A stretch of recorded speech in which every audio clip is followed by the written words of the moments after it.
오늘 시편 8번째 시간입니다. 어찌 그리 아름다운지요 제목으로, 또 영어는 How Majestic is Your Name in All the Earth라는 제목으로 말씀을 보겠습니다. 8편 1절에서 9절까지 뜻을 깊이 생각하시며 한 목소리로 봉독하겠습니다. 1절 시작. 여호와 우리 주여, 주의 이름이 온 땅에 어찌 그리 아름다운지요. 주의 영광을 하늘 위에 두셨나이다. 주의 대적을 인하여 어린아이와 젖먹이의 입으로 말미암아 권능을 세우시며 이는 원수와 보수자로 잠잠케 하려 하심이니이다.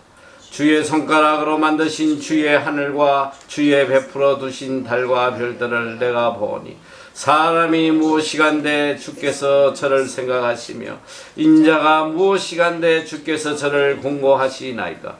저를 천사보다 조금 못하게 하시고 영화와 존귀로 관을 씌우셨나이다.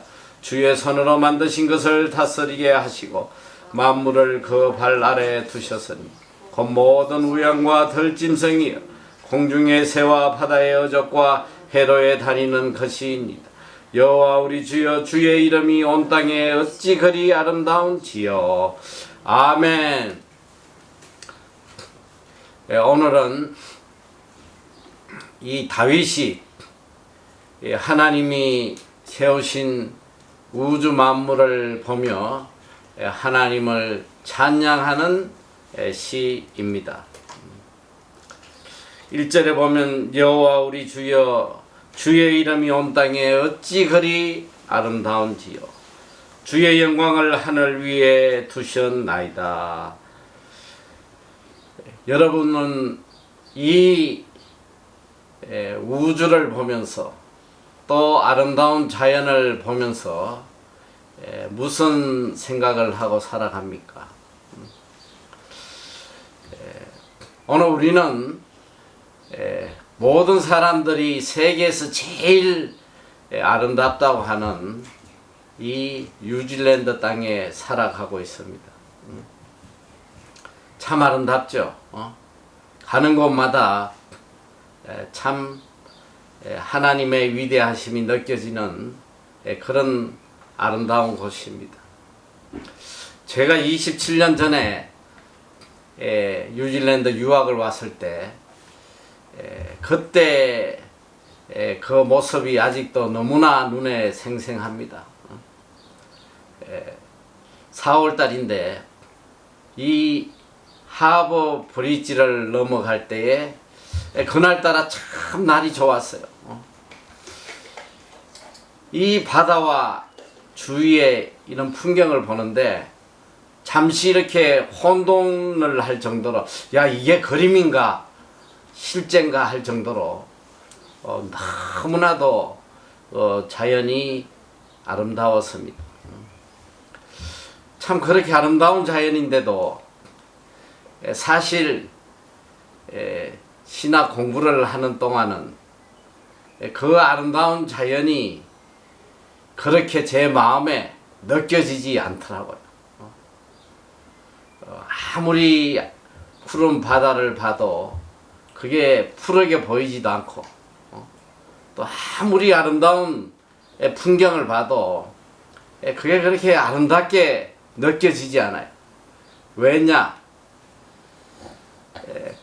늦은 나이에 신학을 와가지고 이 공부를 하는데, 사실 뭐 그때 제가 아주 뭐 어떤 사명을 가지고 자발적으로 신학을 하러 온 것이 아니고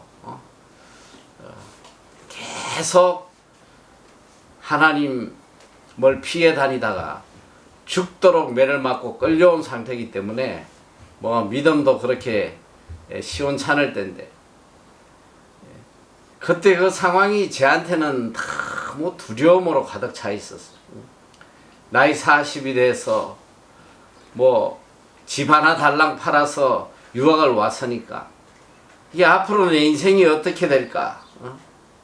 그 미래에 대한 두려움으로 매일 제 가슴에 이 바위돌을 올려놓고 살아가는 그런 답답한 속에 하루하루를 살았거든요. 그러다 보니까 아무리 아름다운 곳을 가도 그게 아름답게 느껴지지 않아요. 너무너무 두렵고 답답하고 그런 마음으로 가득 차 있었습니다. 오늘 이 다윗은 이 하나님이 지으신 우주를 바라보면서 그는 너무너무 감격하고 감탄하는 그런 고백을 하고 있습니다. 여호와 우리 주여, 주의 이름이 온 땅에 어찌 그리 아름다운지 주의 영광을 하늘 위에 두셨나이다. 오늘 여기 보니까 주의 이름이 온 땅에 어찌 그리 아름다운지요. 근데 이게 영어로 보면 How majestic is your name in all the earth라고 되어 있어요. 이 우주가 너무너무 아름답지만 오늘 다윗이 찬양하는 내용은 하나님의 위대하심이, 이 아름다운 이 놀라운 우주를 창조하신 하나님의 그 위대하심에 너무너무 감격하고 감탄하는 그런 고백입니다. 오늘 저는 이 말씀을 이렇게 묵상하면서 적어도 다윗이 이 우주를 바라보면서 하나님을 이렇게 찬양할 수 있다는 것, 적어도 그 마음속에 중심이 오직 하나님에게 집중되어 있었다는 것을 느낄 수가 있습니다. 여러분은 이 우주를 바라보면서 또 이 자연을 바라보면서 무슨 생각을 하고 무엇을 느끼고 매일매일 살아가고 있습니다. 이 세상은 생각하는 대로 보여지고 또 자기가 보는 대로 보여진다고 합니다. 내가 무슨 생각을 하고 이 세상을 바라보느냐, 거기에 따라서 세상은 다르게 보여지는 거예요. 돈에 미친 사람들은 이 온 우주가 다 돈으로 보이는 거예요. 돌을 봐도 저거 얼마짜리구나, 저걸로 팔아먹으면 얼마 벌 텐데. 나무도 보면 아름다운 나무로 보이는 게 아니라 요새 목재값 엄청 비싼데 저거 팔면 엄청 돈 되겠다. 그러니까 모든 것을 이 돈으로 보는, 돈만 생각하는 사람은 온 우주가 돈으로 보일 수밖에 없습니다. 오늘 여기 보니까 다윗이 온 땅에 주여 주의 이름이 온 땅에, 온 땅이라고 그랬어. 온 땅에, 온 세상 속에서 다윗에게 보였던 것은 오직 하나님 한 분이에요. 그의 눈에는 오직 하나님 한 분만 보였습니다. 그는 나무 한 그루 속에 또 푸른 하늘 속에 별 하나 속에 하나님의 놀라운 손길이 그 속에 있음을 그는 보고 찬양을 하고 있습니다. 오늘 우리가 좀 전에 불렀던 참 아름다워라는 찬송을 지은 이 작가도 참 이 자연을 보면서 하나님의 위대하심을 찬양하고 있어요. 참 아름다워라 주님의 세계는 저 솔로몬의 옷보다 더 고운 백합화, 주 찬송하는 듯 저 맑은 새소리, 내 아버지의 지으신 그 솜씨 같도다. 보는 것마다 너무너무 아름답고 하나님의 위대한 손길을 느끼며 찬양을 하고 있습니다. 제가 이 말씀을 이렇게 묵상을 하다 보니까 갑자기 생각이 나는 게 하나 있었습니다. 제가 이 고등학교를 중퇴를 하고 이 대학을 검정고시를 준비할 때 참 힘든 시간이었는데 그 20대 아마 초반이었을 걸로 생각이 나는데 왠지 이 하나님을 찬양하는 이 어린이 찬송을 좀 지어야 되겠다. 그때 한동안 마음이 이 어린이 찬송을 좀 짓는 데에 온 마음이 다 뺏겼어요. 그래서 하루 종일 생각을 한 거야. 그래서 이 찬송을 지었는데 뭐 제가 알기로 한 20 몇 곡을 지었는데 그 중에 하나도 뜬 게 없어. 그래서 이름도 없이 다 사라져 버렸어. 지금 생각하니까 참 안타까워. 내 곡을 만든 노트가 있었는데 그걸 좀 잘 갖고 올 걸 어디 갔는지 생각이 안 나요. 그런데 유일하게 한 곡은 제가 아직도 기억이 생생해요. 얼마나 마음을 기울였으면 그 곡과 가사는 아직도 마음에 깊이 생각이 납니다. 참 아름다운 곡인데 뭐 좀 불러주고 싶은데 제가 음치라 뭐 부르기는 좀 그렇고 이 가사를 여러분들에게 한번 들려주려고 그래요. 연못가의 흰백화 왜 흰색일까? 주님 마음 닮아서 하얀색일 거야. 새까만 내 마음 던져버리고 주님의 크신 사랑 간직할 거야. 2절은 저 하늘의 태양은 왜 빨강일까? 주님 사랑 닮아서 빨강색일 거야. 십자가 주 사랑 본을 받아서 이 세상 비춰주는 빛이 될 거야. 3절은 저 하늘의 종달새 뭘 지적일까? 높고 깊은 주 사랑 찬양할 거야. 조그만 내 목청 가다듬어서 주님의 크신 사랑 찬양할 거야. 참 아름답지 않아요? 이 별로 감동이 없어 보여. 지금 가만 생각해 보니까 이 가사를 시편 8편을 읽고 이 가사를 보니까 어떻게 이렇게 아름다운 가사가 있나. 이 자연 속에서 정말 하나님의 손길을 이 찬양하는 그런 곡으로 이걸 썼더란 말이죠. 오늘 적어도 우리가 믿음의 사람이라면 이 우주를 바라보면서 정말 하나님의 위대하심 이걸 찬양할 수 있는 사람이 믿음의 사람이라는 이 우주를 보면서 아무것도 느끼지 못한다면 이 믿음의 사람이 아니에요. 오늘 여기 보니까 다윗은 또 이 우주를 보면서 주의 영광을 하늘 위에 두셨다고 고백하고 있습니다. 자연 속에 하나님의 영광을 바라보는 거예요. 이 모든 것이 다 이 하나님의 영광을 전가하고 있고 하나님께 영광 돌리는 것으로 그는 바라보고 있습니다. 그는 이 작은 꽃잎 하나에서도 하나님의 손길을 느끼고 하나님의 숨결을 느끼는 그 믿음의 사람이에요. 적어도 그가 이 우주를 보면서 하나님의 위대하심과 하나님의 영광을 느낄 수 있다는 건 뭐냐?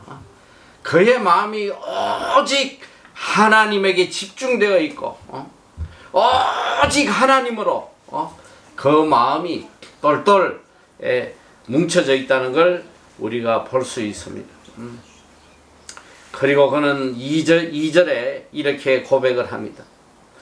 주의 대적을 인하여 어린아이와 젖먹이의 입으로 말미암아 권능을 세우시며 이는 원수와 보수자로 잠잠케 하려 하심이니이다.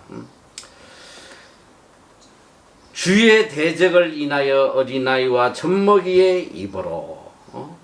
오늘 이 2절은 이 앞서 우주를 향해 하나님의 위대함을 찬양하시고 그 다음에 인간을 통치하시는 하나님의 위대한 섭리에 대해서 고백을 하고 있습니다. 먼저 자연을 통치하시는 하나님의 위대함을 찬양하시고 그 다음에 우리 인간을 섭리하시는 하나님의 위대하심을 찬양하고 있어요. 주의 대적을 인하여 어린아이와 젖먹이의 입으로. 여기에 이제 대적과 어린아이와 젖먹이 이렇게 대조적으로 이야기를 하고 있습니다. 여기 주의 대적이라는 것은 대적은 대적인데 이 다윗의 대적이 아니라 주의 대적, 주님을 대적하는 자들. 이 주님을 대적하는 자들은 뭐냐? 하나님을 불신하는 자들이에요. 하나님의 위대함을 무시하고 오직 자기 자신의 힘을 의지하고 살아가는 이런 자들을 이야기하고 있습니다. 여기 또 어린아이와 젖먹이라는 것은 이들의 공통점은 뭐냐? 아무 힘과 능력이 없는 자예요. 누군가의 도움이 없이는 도저히 살아갈 수 없는 자들을 표현을 하고 있는 것입니다. 다윗은 이 하나님의 위대한 섭리를 깨달았어요. 나를 향한 하나님의 위대한 섭리, 또 우리 인간을 향한 하나님의 위대한 섭리가 어떻게 이루어지는지 그걸 깨닫고 하나님을 찬양하고 있습니다. 이미 다윗은 그의 삶을 통해서 하나님이 어떻게 자신을 섭리해 오셨는지 너무나 잘 알기 때문에 그래요. 성경에 보면 고린도전서 1장 27절에도 하나님께서 세상에 미련한 것들을 택하사 지혜 있는 자들을 부끄럽게 하려 하시고 세상에 약한 것들을 택하사 강난 것들을 부끄럽게 하려 하신다. 이게 하나님의 방법이에요. 오늘 인간의 이 무모한 생각들을 완전히 부숴버리는 이 하나님의 섭리를 우리에게 이야기하고 있습니다. 인간은 생각합니다.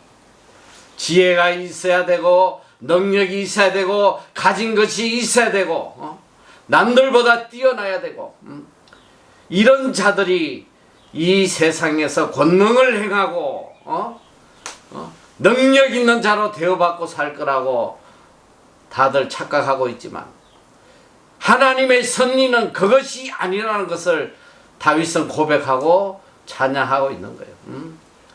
인간의 이 잘못된 생각을 완전히 무너뜨리는 그런 다윗의 고백입니다. 왜냐? 다윗은 이미 그의 삶을 통하여 체험했거든요.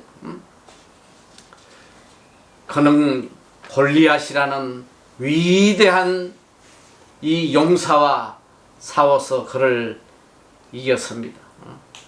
골리앗이 뭐예요? 주의 대적이에요. 하나님을 모르고 자기 힘과 자기 능력으로 살아가려는 자들을 대표하는 모습이란 말이에요. 여러분, 이 골리앗과 다윗을 비교할 수 있어요? 이 골리앗은 무려 키가 거의 3m나 되는 사람이에요. 다윗은 어린 소년이에요. 이 골리앗이 나타나면 전 이스라엘이 벌벌벌벌 다 공포에 떨고 그를 대적할 자가 아무도 없었다는 거예요. 한 나라가 그 골리앗을 대항할 수 없었단 말이에요. 그만큼 위대하고 능력 있는 자예요. 인간의 눈으로 볼 때는. 그러나 이 하나님을 대적하는 이 골리앗을 이 어린 소년 다윗이 물맷돌을 가지고 오직 하나님의 이름으로 하나님의 능력으로 그를 죽였습니다. 다윗은 이미 이 엄청난 하나님의 섭리를 체험했단 말이죠. 이 세상을 움직이는 것은 인간의 힘과 능력과 인간의 어떤 파워가 아니라 오직 하나님의 힘과 능력으로 이 젖먹이와 어린아이 같은 자들을 통해서 하나님께서 이 세상을 섭리하시고 움직여 가신다는 것을 그는 찬양하고 있습니다. 여러분, 그래서 오늘 우리 그리스도인에게는 소망이 있단 말이에요. 오늘 우리에게는 소망이 있는 거예요. 만약에 내 힘과 내 능력대로 이 세상을 살아가야 된다면 암담하잖아요. 지금 우리 앞에 놓인 이 상황을 보면 죽음과 같은 거야. 무슨 소망이 있어? 아무 소망도 없어요. 특별히 우리 청년들 보면 너무너무 마음이 아프단 말이지. 저렇게 20여 년을 죽도록 고생하고 이제 인생의 열매를 따야 되는 그런 시기가 왔는데 이 추수기 앞에 그냥 태풍이 몰아쳐 버린 거야. 열매가 다 떨어져 버린 거야. 아무 소망도 없는, 너무너무 안타깝잖아요. 인간의 눈으로 이 현실을 바라보면 참담한 거예요. 절망적이에요. 그러나 오늘 이 다윗의 고백을 통해서 우리는 또다시 한번 큰 소망을 가지고 감격적으로 하나님을 찬양하게 된다면, 오늘 우리는 우리의 힘과 능력으로 살아가는 게 아니라 이 젖먹이 같은, 이 어린아이 같은 아무것도 할 수 없는 이들에게 하나님께서 권능을 행하시게 능력을 주신다는 것, 이걸 깨닫고 다윗은 하나님을 찬양하고 있습니다. 하나님은 얼마나 위대하신 분이에요. 그래서 그는 3절에 이렇게 하나님의 위대함을 지금 고백하고 있습니다. 주의 손가락으로 만드신 주의 하늘과 주의 베풀어 두신 달과 별들을 내가 보니, 이 우주를 바라보면서 하나님의 위대하심, 하나님이 얼마나 위대하신지를 그는 찬양합니다. 오늘 하나님의 위대하심을 찬양하는 그의 표현, 주의 손가락으로, 주의 손가락으로. 여러분, 사람에게 이 손가락 하나가 무슨 힘이 있겠어? 참, 뭐 손가락 하나 가지고 할 수 있는 건 그냥 콧구멍이나 귓구멍 휘비는 것밖에 더 하겠어?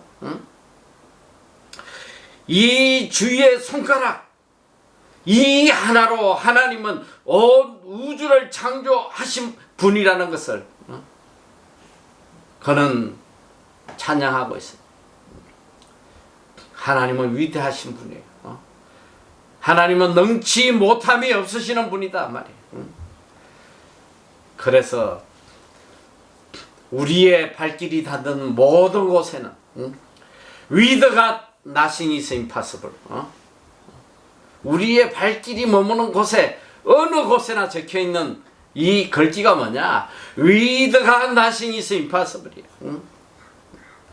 여러분 생각해봐요. 여러분이 가는 곳마다 이 with God nothing is impossible 안 적힌 데가 있나? 우리 빌딩 현관부터 해가지고 그냥 7층 8층 또 각 장학관마다 다 붙여놨어. 이 한 말씀만 제대로 깨닫고 이 말씀을 믿음으로 받아들이면 이 세상에 들어올 것이 뭐가 있겠냐 이 소리야. 하나님이 함께 하시면 능치 못할 일이 없다는. 내 능력은 젖먹이와 같고 어린아이와 같아서 아무것도 할 수 없는 그런 존재이지만 with God nothing is impossible. 하나님이 나와 함께 하시면 내가 능치 못할 것이 없다. 왜? 하나님이 우리에게 권능을 베풀어 주신다고 성경은 말씀하고 계시거든. 우리는 이 하나님을 향한 절대적 믿음을 갖고 살아야 돼요. 그리고 이 다윗의 찬양이 우리의 찬양이 되어야 된단 말이에요. 그는 또 고백합니다. 사람이 무엇이간데 주께서 저를 생각하시며 인자가 무엇이간데 주께서 저를 권고하시나이까. 이 광활한 우주 앞에 먼지같이 초라한 이런 인생들을 하나님이 지금 생각하시고 하나님이 우리를 권고하고 계시다, 이렇게 이야기를 하고 계세요. 오늘 여기 권고하시나이까, 이 권고하신다는 뜻은 뭐냐면 이 영어로 보니까 care for예요. care for. 누군가 나를 돌보고 계신다는 거예요. 하나님께서 나를 생각하시고 나를 늘 돌보고 계신다는 말씀이에요. 이 말씀이 감격이 오지 않아요? 이 위대하신 하나님께서 이 먼지만도 못한, 티끌만도 못한 나를 생각하시며 지금도 나를 돌보고 계신다는 이 말씀에 감격이 없냐 이 소리. 여러분, 이 세상에 또 참 귀한 분이 나를 생각해주고 있다고 그 말 한마디만 해도 가슴이 벅차단 말이야. 아주 귀하신 분이 야 매일 내가 너를 생각하고 있다, 이 한마디만 들어도 사실 가슴이 벅찬 거예요. 저는 제가 이제 한국에 이 한강 이남에서는 제일 큰 교회에 한번 집회를 간 적이 있어요. 그 참 집회를 했는데 그 목사님은 참 한국에 어떻게 보면 참 가장 위대한 하나님의 종이라고 해도 과언이 아닌데, 이분이 이제 몇 년 전에 은퇴를 하셨는데 어쩌다가 이분이 저하고 이렇게 연락을 하시면 항상 그래요. 매일 아침에 이 새벽 재단을 사하면서 늘 저를 위해서 기도하신다고, 늘 기도한다고. 이게 얼마나 가슴 벅찬 일인지. 그리고 요즘은 매일 저에게 성경 말씀을 보내줘요. 우리 단체방에 예쁘게 올라가는 성경 말씀이 우리 그 목사님이 저에게 매일 보내주시는 말씀이에요. 사실 제 개인적으로는 굉장히 감동적이고 감격스러운 일이에요. 이런 위대한 주의 종께서 저를 제가 뭔데 이렇게 늘 생각을 하고 이렇게 말씀을 보내주시고 위에서 기도해 주시나. 제가 또 그냥 있을 수가 없잖아요. 그래서 또 우리 시편 매일 아침 올라가는 말씀을 내가 또 바로 내가 또 보내드려. 그럼 또 바로 아멘 아멘 하고 또 답장을 또 하신다면. 여러분, 우리가 이 땅에서도 참 귀하신 분이 나를 생각만 해줘도 가슴이 벅찬 일인데, 오늘 이 천지를 지으신 창조주 하나님께서 이 하찮은 먼지 같은 나를 매일 생각하시고 매일 나를 권고하고 계시다. 다윗은 이걸 깨달으며 감격하고 있는 거예요. 사람이 무엇이간데 주께서 저를 생각하심, 인자가 무엇이간데 주께서 저를 권고하시나이까. 이 말씀 하나만 제대로 깨달으면 이 세상에 우리가 두려울 게 뭐가 있겠어? 하나님이 매일 나를 생각하시고 나를 돌보고 계신다는데 두려울 것이 뭐가 있겠냐 말이야. 18세기 독일의 철학자 임마누엘 칸트는 그의 책 순수 이성 비판이라는 책 서문에 지혜로운 사람이 가져야 될 이 세 가지 생각이 무엇인지를 이야기하고 있습니다.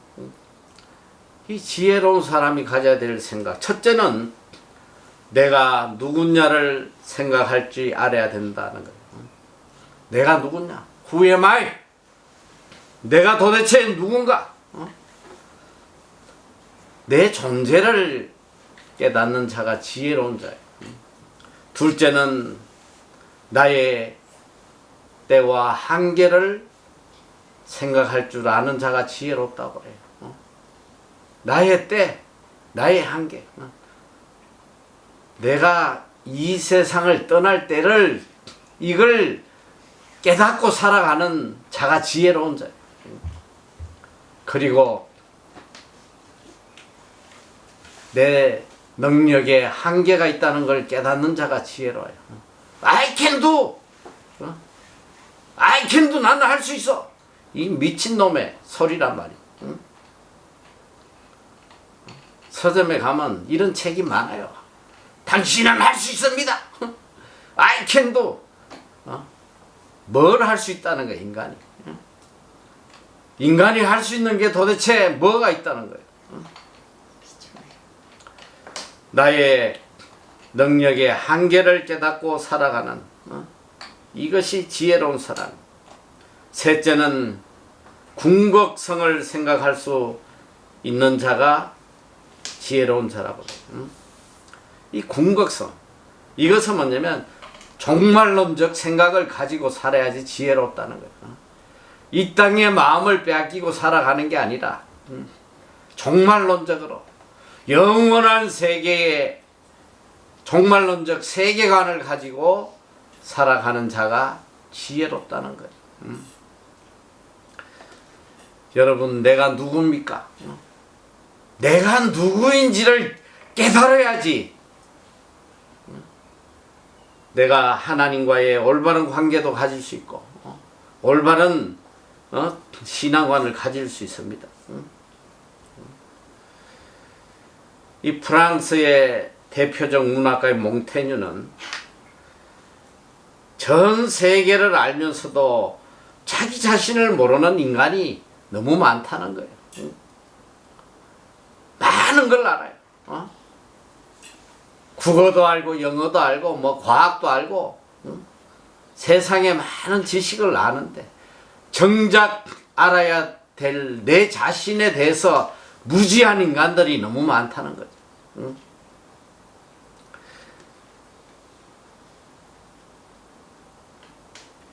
사실 가만 보면 내 자신을 아는 것보다 쉬운 일이 없어. 그런데 또 내 자신을 아는 것만큼 더 어려운 일이 또 없어요. 사람은 세 가지로 자기 자신을 본다고 합니다. 첫째는 내가 나를 바라보는 거예요. 또 다른 하나는 남이 나를 봐주는 거예요. 또 하나는 하나님이 나를 보시는 거예요. 내가 내 자신을 바라보는 것은 이 잘못된 경우가 굉장히 많습니다. 어떤 인간은 자신을 너무 과대평가해가지고 이 왕자병, 공주병에 빠져가지고 교만과 허영심에 노예가 돼서 살아가는 이런 인간이 있는 반면 또 어떤 사람은 자신을 너무 과소평가해가지고 맨날 자신을 자학하고 이런 절망감에 포로가 돼서 살아가는 불쌍한 인간도 있어요. 그 다음에 남이 나를 보는 것은 내가 나를 보는 것보다는 좀 더 공평해요. 그런데 이것도 정확하진 않아요. 그 사람의 자기 주관으로 보기 때문에 이것도 뭐 그렇게 정확하진 않습니다. 나의 모습을 가장 정확하게 보시는 분은 하나님이세요. 하나님이 나를 어떻게 바라보시는지. 자, 하나님이 나를 어떻게 바라보시는지 이걸 깨닫기 위해서는 내가 먼저 하나님을 알아야 된단 말이에요. 내가 먼저 하나님을 알아야지만 하나님이 나를 어떻게 보시는지 깨달을 수 있어요. 하나님이 누구시고 내가 누군지를 바로 깨달을 때 온전한 신앙인이 될 수가 있는 것입니다. 아마도 자기 자신을 가장 바로 깨달은 사람이 사도 바울이 아닌가 생각이 들어요. 그는 로마서 7장에 보면 자기 자신에 대해서 정확하게 깨닫고 고백하고 있습니다. 7장 19절에 보니까 내가 원하는 바 선은 하지 아니하고 도리어 원치 아니하는 악만 행한다. 오라 나는 공고한 자로다. 이 사망의 몸에서 누가 나를 건져내라. 하나님을 알고 보니까 내 자신이 어떤 존재인지를 그는 너무 리얼하게 깨닫게 된 거예요. 나는 악만 행하는 존재요. 이 사망에서 허덕거리는 이런 존재 밖에 안 된다는 걸 그는 깨닫고 한탄하고 있습니다. 자신을 바로 깨닫다 보니까 그는 결국 고린도전서 15장 10절에 보면 이런 고백을 해요. 나의 나됨이 오직 하나님의 은혜라.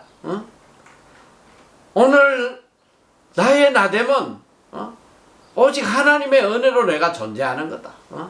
내 모습은 그저 악밖에 없고 거짓밖에 없고 죄악 속에서 사망에 허덕이는 그런 존재이지만 하나님의 은혜로 오늘 내가 이렇게 존재하고 있다는 걸 깨닫고 감사 감격을 하게 됩니다.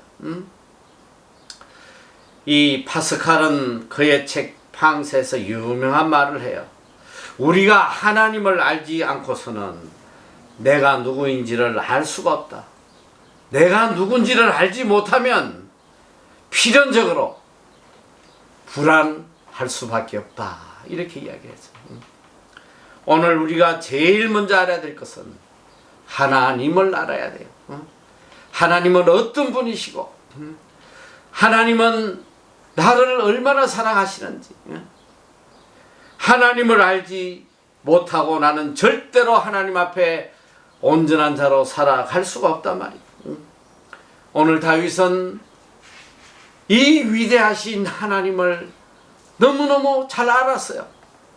그래서 그는 이런 고백을 하게 됩니다. 사람이 무엇이간데 주께서 저를 생각하시며 인자가 무엇이간데 주께서 저를 권고하시나이까. 도대체 내가 누군데 주님께서 저를 이렇게 사랑하십니까? 먼지만도 못하고 벌레만도 못한 저를 하나님이 어떻게 이렇게 사랑하고 계십니까? 우리의 가슴을 뜨겁게 하는 말씀이에요. 그는 이 대자연을 바라보면서 더 하나님을 찬양합니다. 주의 손가락으로 만드신 주의 하늘과 주의 베풀어 두신 달과 별들을 내가 보니 사람이 무엇이간데 주께서 저를 생각하시며 인자가 무엇이간데 주께서 저를 권고하시나이까. 이 위대한 우주를 바라보고 내 자신을 바라보니까 이건 정말 티끌만도 못한 거야. 이 먼지만도 못한 자인데 하나님이 나를 생각하시고 나를 돌보고 계신다고 생각하니까 이 가슴이 벅찬 거예요. 가슴이 벅차잖아요.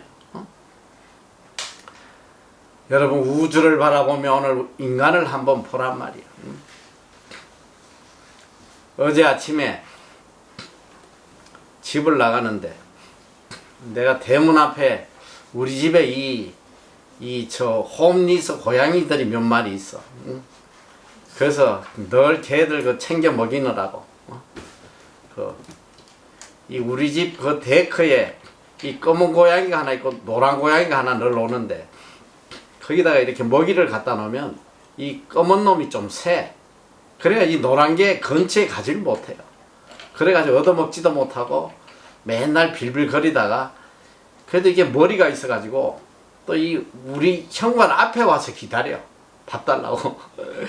예, 그래서 내가 이제 밥통을 하나 사가지고 이제 거기다가 밥을 담아줬는데 예, 어제 나오니까 이제 밥을 먹고 좀 남겨놨는데 그걸 누가 먹냐면 개미 떼가 어마어마하게 몰려온 거야. 그걸 먹겠다가 어디서 그렇게 오는지 그거 참 신기하더라고. 어디서 그게 먹이가 있는지 알고 뭐 수천 마리가 와. 좀 미안하긴 하지만 그냥 제가 그걸 좀 치워야 될 것 같아서 이걸 어떻게 치우나 생각하다가 그냥 발로 문질러 버렸어. 그랬더니 이야 한순간에 그냥 수천 마리가 사망을 했어. 조금 마음이 좀 아프긴 하더라고. 야, 밥 먹는데 개도 안 건드리는데 밥 먹는 개미를 그냥 다 죽여버려가지고 좀 마음이 아픈데 그러면서 한번 이 인간을 좀 생각해 본 거야. 인간이 이게 뭐 개미에 불과한 거 아니야. 먹고 살겠다고 그냥 버둥거리는데 그럼 한번 밟아버리면 뭐 한번 생각을 해봐. 뭐 인간이 그렇게 뭐 살아보려고 평생 발버둥 쳐도 이거 태풍 한 번만 와서 쓸어버려도 뭐 개미하고 같은 거지. 이런 존재임을 깨닫지 못하니까 인간이 이렇게 어리석게 사는 거예요. 하나님의 도움 없이 하나님의 은혜 없이 어떻게 인간이 이 세상을 살아가겠어. 다윗은 이 우주를 바라보면서 이 자신이 얼마나 초라하고 아무것도 아닌 존재라는 걸 깨달으며 하나님 은혜에 감격하는 거예요. 여러분 우주를 한번 보세요. 여러분 이 태양은 지구의 130만 배나 돼. 지구가 커 보이지. 그런데 우주에서 보면 지구는 이거는 진짜 티끌 같은 거예요. 태양이 지구의 130만 배. 자, 그런데 이 별들이 수많은 별들이 있는데 그 중에 엡실론이란 별이 있어. 엡실론 별. 이것은 태양의 무려 23억 배가 크다는 23억 배. 상상이 돼. 자, 더 충격적인 거. 지구도 하나의 별이고 태양도 별인데 우주에 이렇게 수많은 별이 있는데 우주에는 은하계라는 게 있어. 은하계. 제1은하계가 있고 제2은하계가 있는데 제1은하계 안에 들어있는 별들이 5천억 개예요. 그리고 제2은하계에 들어있는 별들도 5천억 개. 그러니까 두 개의 은하계 안에 1조의 별들이 있는데 그런데 이런 1조 개가 들어있는 은하계가 이 우주에 몇 개가 있냐? 1천억 개가 넘는다는 거예요. 1천억 개가 넘는다는 거예요. 여러분 상상을 한번 해봐요. 지구는 점에 불과한 거예요. 그 점 안에 있는 오늘 우리의 존재를 한번 생각해보라. 이게 보이겠어 이게? 이런 하찮은 존재. 이 우주를 보고 내 자신을 바라보면 내 자신이 얼마나 하찮은 존재인지 하나님의 은혜가 없이는 한순간도 살아갈 수 없는 그런 존재라는 걸 깨닫게 됩니다. 이 먼지 같은 인생에게 존귀와 영광으로 관을 씌우셨다고 말씀하셨어요. 오늘 우리를 생각하시고 돌보실 뿐만 아니라 이 먼지와 같은 인생에게 존귀와 영광으로 관을 씌워주셨다. 5절 보면 저를 천사보다 조금 못하게 하시고 영광과 존귀로 관을 씌워주셨다. 감격하지 않을 수가 없습니다. 오늘 예수님을 믿는다는 게 뭐예요? 예수님을 믿는다는 것은 십자가를 보고 나를 보는 거예요. 나를 위해 죽어주신 그 십자가를 보고 내 존재의 의미를 깨닫는 거, 이게 믿음이란 말이에요. 나를 위해서 죽어주신 거예요. 이게 십자가예요. 그래서 라인홀튼 리브라는 신학자는 예수님을 믿는다는 것은 십자가 안에서 내 삶의 의미를 발견하는 거다. 십자가를 바라보면서 내가 얼마나 가치 있는 존재인지, 주님이 죽기까지 나를 사랑하신 그런 존재인지를 깨닫는 것이, 이게 믿음이에요. 먼지 같은 티끌 같은 존재지만 하나님께서는 우리를 존귀와 영광으로 높여 주신 거예요. 이걸 깨닫는 게 믿음이란 말이에요. 내가 누구인지를 깨닫는 거.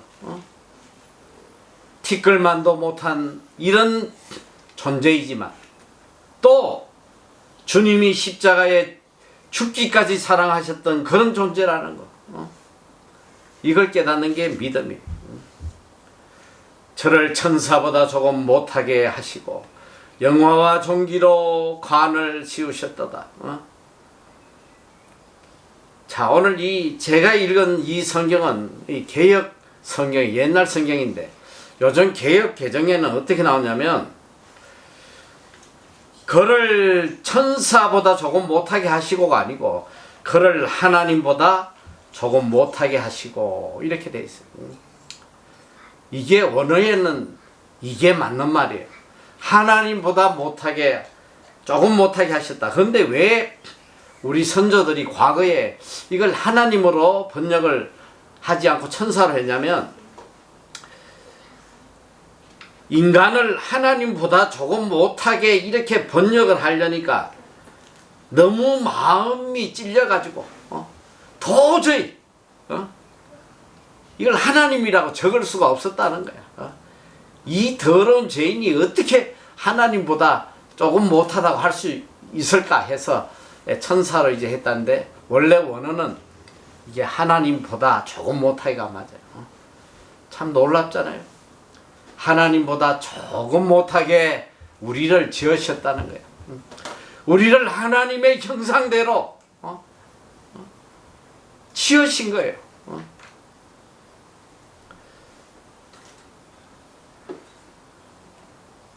참 감격스러운 말씀입니다.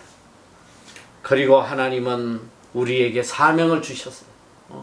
어떤 사명을 주셨냐? 6절, 주의 손으로 만드신 것을 다스리게 하시고 만물을 그 발 아래 두셨으니 곧 모든 우양과 들짐승이며 공중의 새와 바다의 어족과 해로에 다니는 것이니라. 모든 것을 다스리게 하셨다는 거예요. 만물을 우리 발 아래 두시고 하나님께서 지으신 모든 것을 다 우리가 다스리도록 우리에게 사명을 주신 거예요. 오늘 우리는 하나님으로부터 사명을 받고 이 땅에 태어난 사람,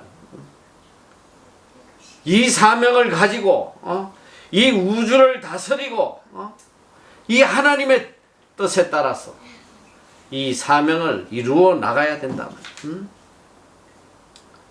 우리는 복음을 받은 사명자예요. 그래서 우리가 하나님의 이 복음의 사명을 가지고 나아갈 때 이 모든 우주와 자연은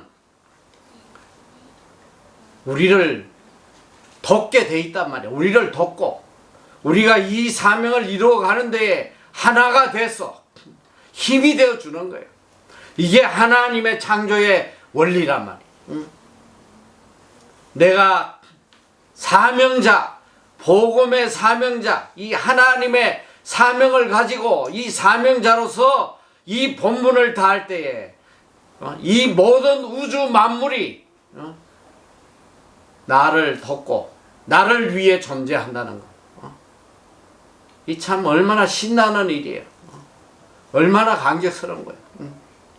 그래서 비가 필요하면 비를 내려주시고 태양이 필요하면 태양을 내려주시고 내가 필요한 모든 것들을 하나님이 다 채워주시는 거예요. 오늘 우리는 우리 인생의 삶의 목적을 분명히 갖고 살아야 돼요. 내 삶 안에 하나님의 사명이 있다는 거. 이걸 깨닫고 살아야 됩니다. 하나님 안에 내가 있고 하나님이 주신 사명 속에 내 삶의 목적이 있음을 깨닫고 살아야 됩니다. 그리고 더 감격적인 건 뭐냐? 이 사명 안에 나의 행복이 있고 자유가 있고 기쁨이 있고 내 삶에 보람이 있는 거예요. 하나님이 주신 이 사명 안에 내가 살아갈 때에 내 인생의 참 의미를 깨닫게 되는 거예요. 그리고 행복해요. 그리고 감격스러운 거야. 그리고 감사가 넘쳐.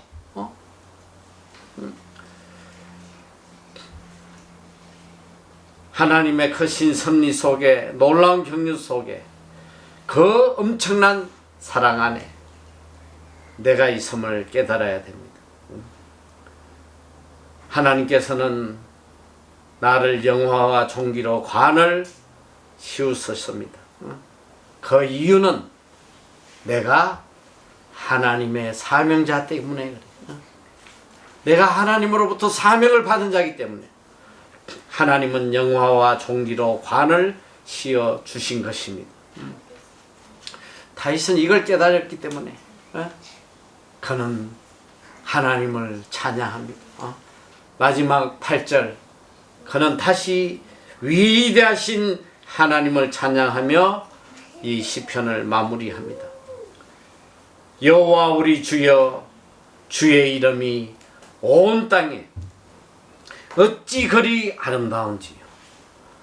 여호와 우리 주여 주의 이름이 온 땅에 어찌 그리 아름다운지요. 이것이 오늘 우리 모두의 고백이 되기를 축복합니다. 기도하겠습니다. 사랑의 하나님 감사합니다.